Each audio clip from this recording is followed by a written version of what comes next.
ছেলেরা তোমাদেরকে বলি, তুমি 10 টাকা দিও দিনই কাজে, এই নিয়তে দিও যে আল্লাহ আমার কাছে তো বেশি নাই মাওলা, আমি 50টা টাকা দিলাম, আমার এই উসিলায় নামাজি বানাই দেন, আমার চরিত্রটা সুন্দর করে দেন, আমারে আপনার ভালোবাসা দেন।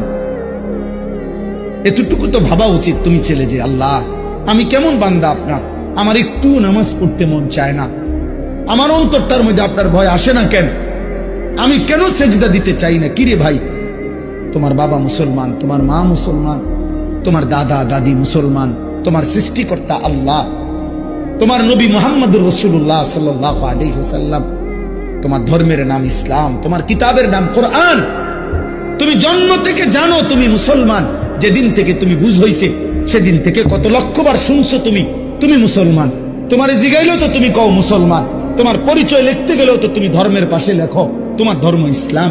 তাহলে এইভাবে তুমি জানার পর, বুঝার পর, মানার পর, স্বীকার করার পর তো তুমি নামাজ পড়ো না কেন? এটা কোন বিচারের কথা? আমার কথাটা বোঝেন নাই? ছেলেরা বলো ভাই, বুঝছো কিনা কথা? এটা একটা যুক্তি তো থাকতে হবে যে না হুজুর আমি তো মুসলমান না, তো তুমি কও তুমি মুসলমান না, তাহলে তো সারে, তো কথাই আর থাকে না, তাহলে তো আর কোনো ঝামেলাই নাই।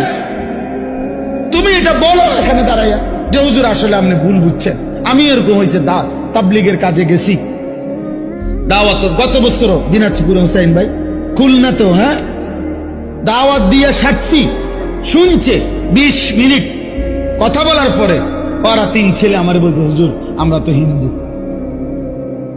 কিন্তু আমার কথা পুরো শুনছে, হ্যাঁ মনোযোগ দিয়ে শুনছে। আমি বলছি ঠিক আছে ভাই, কোনো অসুবিধা নাই, মালিকের কথাই বলছি, তোমার সৃষ্টিকর্তার কথাই তোমারে শুনাইছি।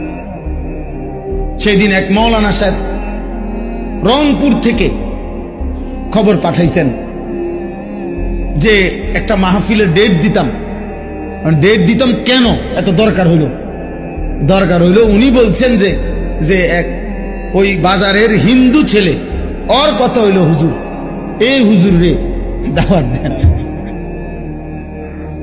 আলহামদুলিল্লাহ। তো বললাম আর কি, যেটা যে তুমি তো ভাই মুসলমান, আমরা মুসলমান, আপনারা আমরা মুসলমান, আমাদের মায়েরা, আমাদের বোনেরা, আমাদের বিবিরা, আমাদের ঘরে যারা যেই সমস্ত মহিলাগুলো আছে ওরা মুসলমান না? কথা বলেন না তো? ওরা নামাজ পড়বে না কেন? ওরা পর্দা করবে না কেন? আমরা মুসলমান যদি হালাল না খাই তো কে খাবে হালাল?